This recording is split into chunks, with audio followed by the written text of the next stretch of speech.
देखो तुम ज़ीरो से स्टार्टिंग कर रहे हो, लेकिन ये याद रखना कि जितने भी हमारे टॉपर हैं उन्होंने कभी ना कभी तो ज़ीरो से स्टार्ट किया ही था। तो हर एक इंसान ज़ीरो से ही स्टार्ट करता है, तभी वो इतनी आगे तक जा पाता है। तो हमेशा ये याद रखना, ज़ीरो से स्टार्ट करना कोई बुरी बात नहीं है।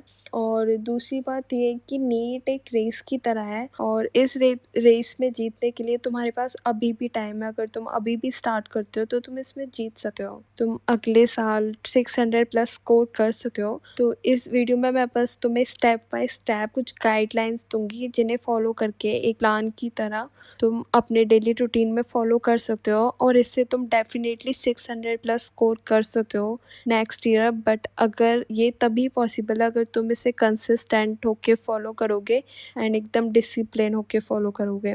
तो चलो देखते हैं।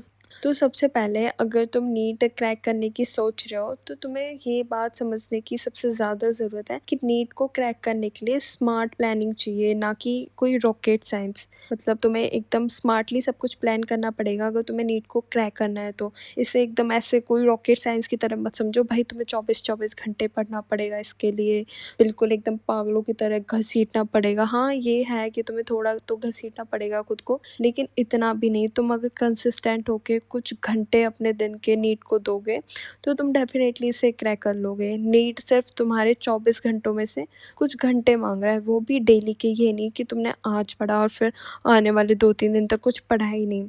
तो बस तुम्हें इतना करना है, एक स्मार्ट प्लानिंग करनी है।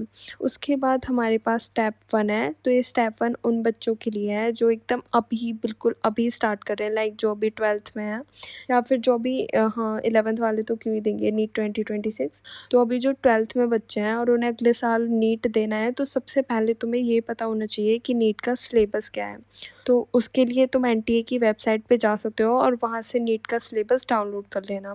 उसके बाद तुम्हारा सेकंड ये है कि तुम्हें अपनी प्रायोरिटी सेट करनी है। देखो मेरे अकॉर्डिंग तो तुम्हारी फर्स्ट प्रायोरिटी बायोलॉजी होनी चाहिए, क्योंकि बायोलॉजी सबसे ज़्यादा स्कोरिंग सब्जेक्ट है और सबसे ज़्यादा मार्क्स की आती है। तो तुम अपनी फर्स्ट प्रायोरिटी बायोलॉजी को दो, और सेकंड प्रायोरिटी तुम उस सब्जेक्ट को दो जो तुम्हारा टफ़ है। और बच्चों का सबसे ज़्यादा टफ़ सब्जेक्ट फिजिक्स ही होता है।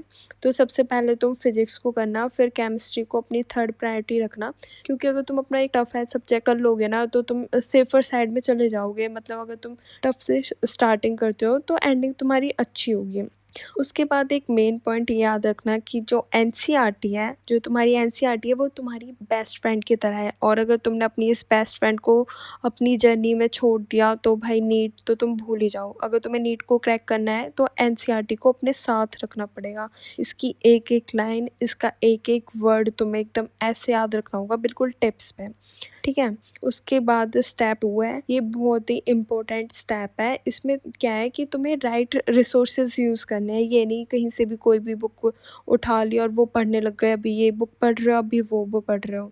ऐसा नहीं करना है तुम्हें, इससे तुम्हारा टाइम वेस्ट ही होगा और तुम्हारे पास इतना टाइम नहीं है कि तुम फालतू की चीज़ों में वेस्ट कर सको। तो सबसे पहले तुम्हें राइट रिसोर्सेज चाहिए होंगे अपनी नीट की तैयारी करने के लिए, और जिसमें सबसे मेन है तुम्हारी एनसीईआरटी की बुक्स। तो तुम्हारे पास ये तीनों बुक्स डेफिनेटली होनी चाहिए। उसके बाद तुम्हारे पास एक पीवाई की बुक होनी चाहिए जिससे तुम प्रीवियस ईयर क्वेश्चंस प्रैक्टिस कर सको, जो कि बहुत ज़्यादा ज़रूरी है। उसके पास अगर तुम्हारे पास तुम्हारा कोचिंग का मटेरियल है तो वो तो एक बोनस पॉइंट है, तुम उससे पढ़ना अच्छे से।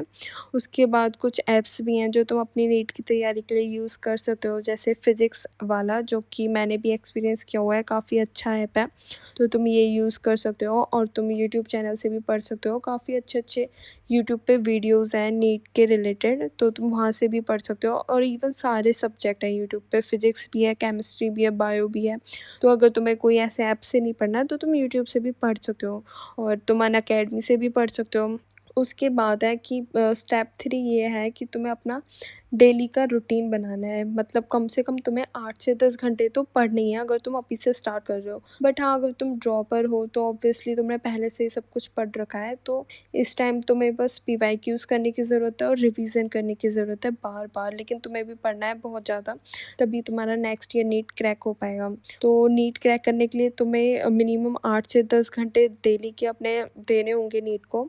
और सबसे मेन चीज़ कि मॉर्निंग में, क्योंकि माइंड थोड़ा फ्रेश रहता है, तो तुम मॉर्निंग में थ्योरी करना, जिससे तुम्हें वो अच्छे से याद रहेगी, और इवनिंग में तुम MCQs और PYQs करना। देखो MCQ और PYQ बहुत ज़रूरी हैं करने, इसी से ही तुम्हारी प्रैक्टिस होएगी, जिससे तुम अच्छा स्कोर कर पाओगे। उसके बाद है स्टेप 4। इसमें क्या है कि तुम्हें हमें अपनी NCERT से स्टार्टिंग करनी है और PYQs करने हैं, मतलब NCERT को एकदम लाइन बाय लाइन पढ़ना है, जितने भी इंपॉर्टेंट पॉइंट्स हैं उनको अंडरलाइन करना है, और जैसे ही तुम एक टॉपिक कवर कर लो उसके फिर PYQs करना है। जैसे ही एक चैप्टर फिनिश कर लो देन PYQs, तो तुम्हें PYQs ज़रूर करने हैं। उसके बाद स्टेप 5 ये है कि तुम्हें अपना एक वीकली टारगेट रखना है, मतलब कि जैसे तुम्हें ये सोच के बना के रखना है कि तुम्हें इस हफ्ते 3 बायो के चैप्टर करने हैं, 2 केमिस्ट्री के चैप्टर करने हैं, 1 फिजिक्स के चैप्टर करने हैं। तो अगर मान लो तुम ऐसे भी करते हो कि एक दिन 2 कर लिए, एक दिन 2 कर लिए, एक दिन 2 कर लिए, तो ऐसे ऐसे करके तो तुम 3 दिन में भी कर सकते हो। बट अगर तुम ऐसे करते हो एक दिन सिर्फ एक ही चैप्टर, तो फिर भी तुम्हारे पास हफ्ते के 6 दिन है। तो अगर तुम 6 दिनों तक डेली एक एक चैप्टर करते हो तो भी तुम इतने सारे चैप्टर्स अपने कवर कर लोगे, टोटल 6 चैप्टर्स। उसके बाद फिर संडे को तुम पूरा अपना रिवीजन डे रखना है, तुम्हें सब कुछ जो भी तुमने पिछले 6 दिनों में पढ़ा है वो सब कुछ तुम रिवाइज करना संडे वाले दिन। उसके बाद फिर अपने PYQs देखे, टेस्ट सीरीज़ वगैरह देखे, अपनी प्रोग्रेस को देखते रहना, अपने जो भी तुम टेस्ट दो उसको एनालाइज करना कि तुम कहाँ पे गलती कर रहे हो, ये सारी चीज़ें। उसके बाद है कि कॉमन मिस्टेक्स टू अवॉइड, मतलब कि बच्चे ये सारी मिस्टेक्स कर देते हैं। तो वो क्या क्या है कि वो मल्टीपल बुक्स के पीछे भागते हैं कि भाई ये बुक भी कर ले, वो बुक भी कर ले। तो तुम्हें ऐसा नहीं करना है, इससे सिर्फ कन्फ्यूज़न ही क्रिएट होगी। तो अपनी NCERT तो एकदम उसे तो पकड़ के रख लो, तो वो तो है ही है, बाकी अपने जो कोचिंग के मॉड्यूल्स वगैरह हैं वो करना है, इधर उधर मत भागना। दूसरा है कि बच्चे ये गलती करते हैं कि वो सिर्फ रीडिंग करते हैं, वो MCQ सॉल्व ही नहीं करते। तुम जितनी ज़्यादा MCQ सॉल्व करोगे ना उतनी अच्छी तुम्हारी प्रैक्टिस होगी। तो MCQ सॉल्व करना बहुत बहुत बहुत ज़्यादा ज़रूरी है। तो तुम्हें सिर्फ रीडिंग पे फोकस नहीं करना, तुम्हें MCQs भी करने हैं। दूसरा, तुम कोई टारगेट बना के नहीं चलते हो, तुम बिल्कुल भी कंसिस्टेंट नहीं रहते हो, इसकी वजह से भी तुम्हारा नीट नहीं निकल पाता। भाई टारगेट सेट करके तुम्हें रखना है और किसी भी हालत में तुम्हें वो टारगेट पूरा करना है, और तुम्हें इसके साथ कंसिस्टेंसी बनाए रखनी है। ऐसा नहीं है तुम आज पढ़ रहे हो, कल पढ़ रहे हो, फिर आने वाले 2-3 दिन तक तुम पढ़ ही नहीं रहे हो। चौथी गलती बच्चे ये करते हैं कि वो NCERT को इग्नोर कर देते हैं। भाई ये तो सबसे बड़ी गलती है, अगर तुमने ये कर दिया फिर तो तुम भूल ही जाओ, तुम्हारा नीट निकलेगा। तो ये तो तुम्हें बिल्कुल नहीं करना है। तो बस इसको, अगर तुम्हें वीडियो अच्छी लगी और हेल्पफुल लगी तो कमेंट करो, और कमेंट में लिखो स्टार्ट टुडे, क्योंकि तुम्हें आज से ही पढ़ाई चालू कर देनी है। और अगर ऐसे और हेल्पफुल वीडियोस चाहिए तो चैनल को सब्सक्राइब कर लो।